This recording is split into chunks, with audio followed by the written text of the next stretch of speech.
Hello dear students, I am Sampada Sawant, Assistant Professor of Philosophy. In this video, we are going to cover Unit 1, Nyaya and Vaisheshika of your paper, Classical Indian Philosophy.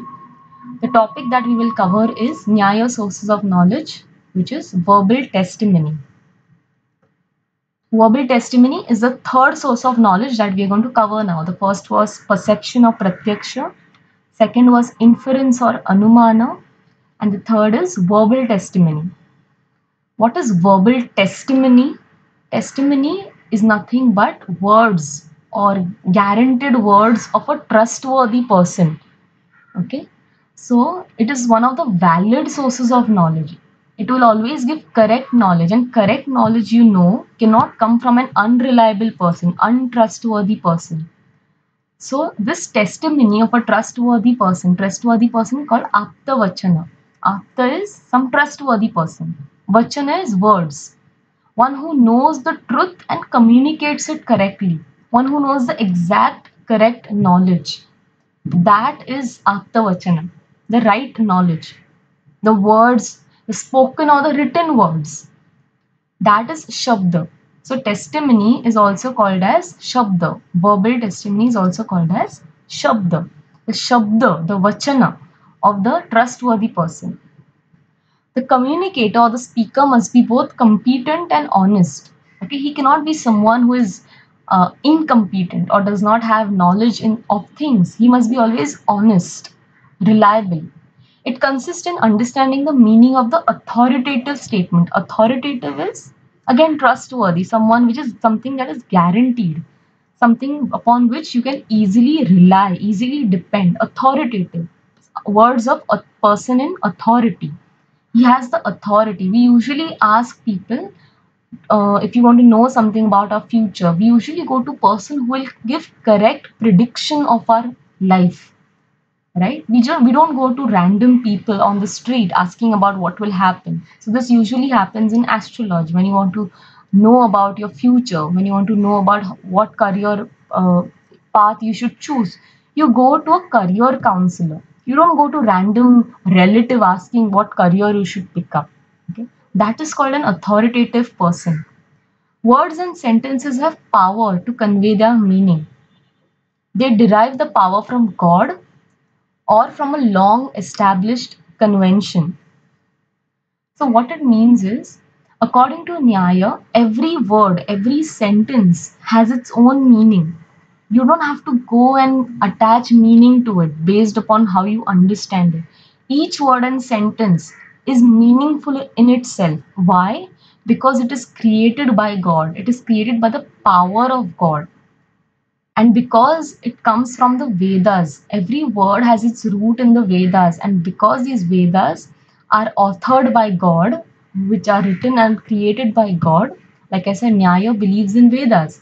And for it, these Vedas are authored by God. They're written by God. They're created by God.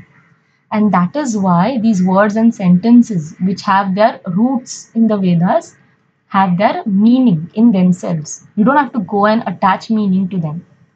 Right?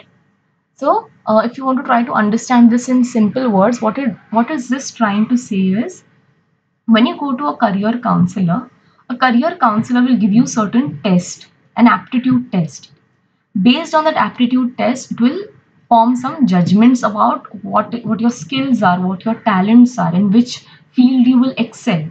Why is the career counselor able to guide you? Because it has acquired knowledge based on some reading or some understanding of things from on the basis of the aptitude test, for example. Okay. So when it studies your aptitude test, this aptitude test is given by you if it is given honestly. Okay. If you sincerely attempt that aptitude test, you will be able to come up with the right career options for yourself. But if you are bored, and if maybe because your parents have dragged you to that career counselor, and if you are unwillingly giving that test, you will not write it honestly. You will not write the test sincerely. So the career counselor will be confused. He won't know. So that test is like Vedas. Okay, the test you give honestly is like Vedas, and only if it is honestly written, only if it is sincerely taken, the test can be seen as Vedas. And the counselor who has prepared the test is the author of that test, like God. Okay. If you sincerely write that test, you will know the right career options for yourself. So the right knowledge of reality comes from only trustworthy person like the career counselor here, for example. Okay. So this verbal testimony or Shabda is divided into two. One is Vaidika, which means it comes from Vedas, and the then is Laukika or ordinary person. So any person, ordinary person. Vaidika or Vedic words, the knowledge from the Vedas, because the Vedas are written by God, it is infallible. Infallible is unmistakable. It cannot be challenged. It is trustworthy. It is always guaranteed. It is always honest. That is what it means. And Laukika or ordinary person, that person's authority or that person's Shabda can be true or false. Okay? Because we are ordinary people. We are not like God who can always give unmistakable understanding of the world, unmistakable knowledge of the world. Okay. So an ordinary person's authority may be true or false. For an ordinary person's words, there is no condition to understand. The only condition to understand a Shabda or verbal testimony is that it should come from a trustworthy person. So, an ordinary person's words are not really trustworthy as such. Okay. So, let's say some career option given to you by your relative, it is not trustworthy. But if you go to a proper career counselor, that person's options, career options that he gives you can be trustworthy. So there are four conditions for words of a trustworthy person. So in order to understand a trustworthy person's shabda or trustworthy person's testimony, or in order to make sense of them, that trustworthy person's shabda or vachana has to have these four conditions. Okay, if these four conditions are properly there, properly fulfilled, only then that trustworthy person's words can be understood easily, can be understood in a better manner. So these conditions have to be there. What are those conditions? The first is akanksha or mutual implication or expectation. What it means is this trustworthy person cannot just randomly say words cow, horse, man, ball, bat. It has to make some sense why he is saying that. Otherwise, the listener will always be confused. There has to be some connection between these words. I cannot just say this and then after sometimes, let's say I'll say cow, this cow. But what this cow? You'll ask the speaker, what are you saying? This cow. What this cow? So this person has to tell you, this trustworthy person has to make sure there is akanksha in what he says. Okay.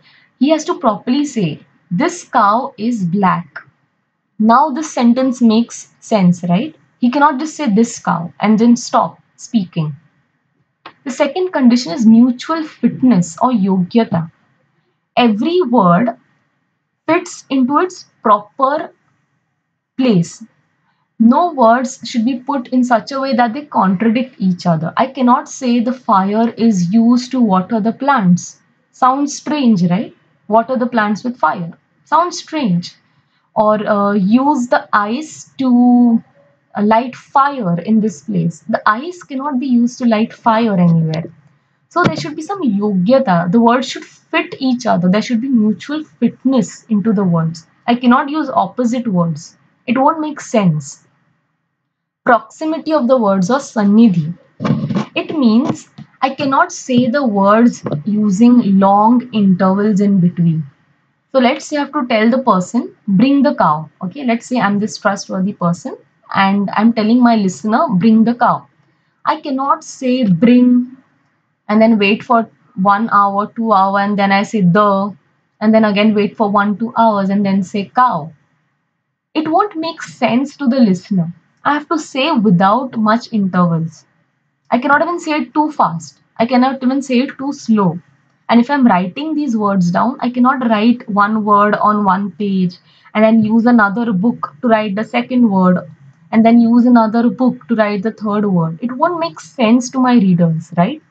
So, in order for my words to be trustworthy, in order for my words to be useful to my listener, there should not be long intervals. And last is intention.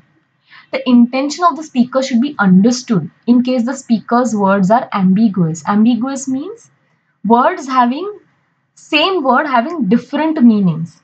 Let's take the example of bat. Okay, I say bring the bat. So let's say this trustworthy person tells his student bring the bat.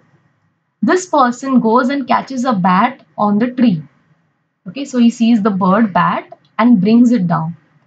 And then the trustworthy person says, I'm not asking you to bring this bat. I'm asking you to bring the bat with which you can play cricket, for example. Right? So the listener should understand the intention, the tatparya of the speaker's words. Thank you.